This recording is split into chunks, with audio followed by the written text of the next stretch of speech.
Alors pour revenir au musée de la mer, vous disiez hors micro que justement vous avez été sélectionné, je crois avec 6 autres grands lieux. Vous savez, tous les ans, il y a une sélection de 7 musées faits par un journal américain spécialisé dans les lieux culturels et touristiques.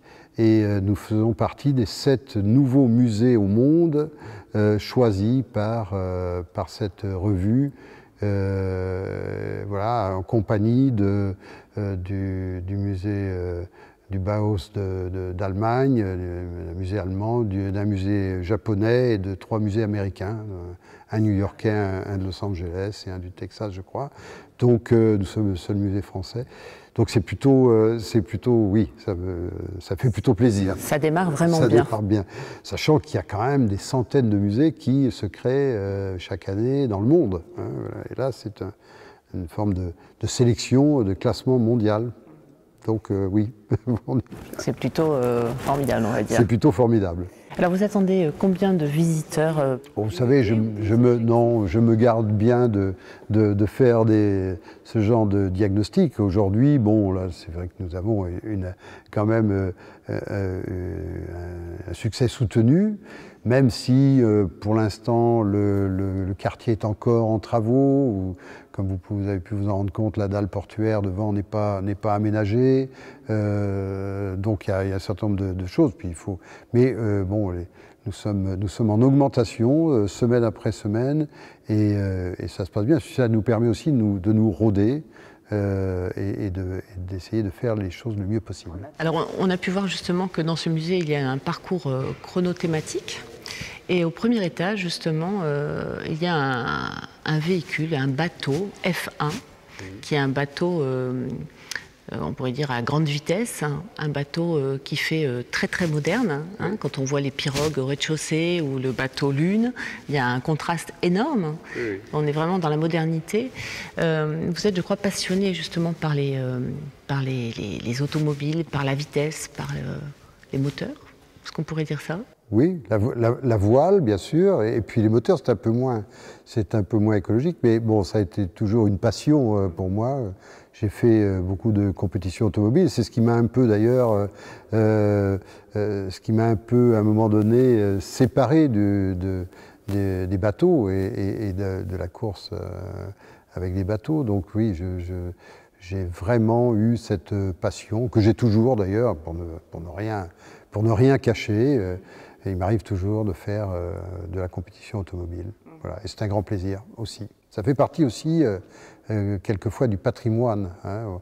On va maintenant, aujourd'hui, évoluer vers de nouveaux véhicules, des véhicules, bien sûr, moins polluants. On l'a vu encore récemment avec, et même des modes de transport différents, avec cet homme qui vient de traverser la Manche sur une espèce de plaque volante, de tapis volant. On rejoint presque les origines, là, l'homme qui se déplace sur un tapis volant. C'est extraordinaire. Ça vous fait rêver, ça, Norbert Fronin ? Ben, ça me fait rêver, oui, un peu, et surtout, je pense que beaucoup des problèmes que nous avons aujourd'hui, surtout en matière d'écologie, ne trouveront de solution ou de solution partielle qu'à travers le développement de la science. C'est-à-dire que la science peut nous aider à vaincre ces problèmes que nous avons aujourd'hui, que nous avons créés. Nous avons été un peu des apprentis sorciers. Et maintenant, nous devons nous dire, tiens, voilà, nous sommes plus des apprentis sorciers, nous devenons de véritables sorciers et nous allons trouver les solutions à travers la technique, à travers la technologie, à travers la science. Et je crois beaucoup, beaucoup en ça. D'accord. Donc vous êtes plutôt quelqu'un d'optimiste ? Oui. Il faut avertir les gens, il ne faut pas se voiler la face, il faut être conscient de la dangerosité de certaines choses. Et puis, il faut se dire que malgré tout, il peut toujours y avoir des solutions. Et je pense qu'il y en a. Ça ne va pas être facile. Nous sommes 7 milliards aujourd'hui d'êtres humains.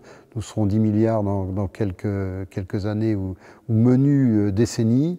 Donc il va falloir nourrir la planète.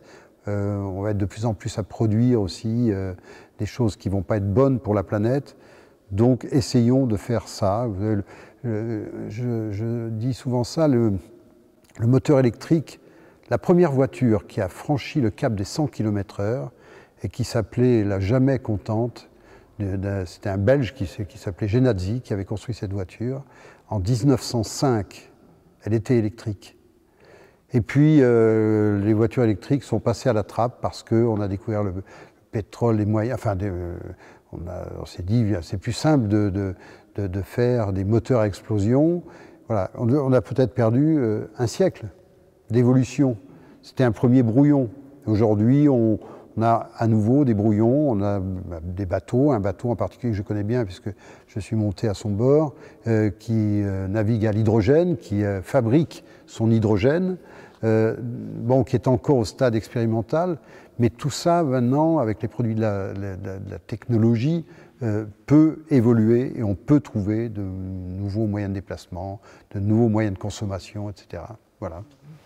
Si vous aviez un proverbe, un dicton à citer, une phrase qui vous parle, qu'est-ce qui vous viendrait à l'esprit? Alors oui, il y en a plein, mais il y a une phrase qui m'a touché, on l'a affichée d'ailleurs, c'est une phrase de Mauriac, pourquoi conquérir la Lune si on peut perdre la Terre? Et je crois que notre grand travail aujourd'hui, c'est d'essayer de conserver la Terre. Bon, écoutez, Norbert Fournier, je ne peux que vous souhaiter plein de bonnes choses pour la suite. Et puis encore vous féliciter pour ce lieu qui est franchement magnifique, extraordinaire, que je recommande vraiment à tout le monde. Merci beaucoup de nous avoir reçus.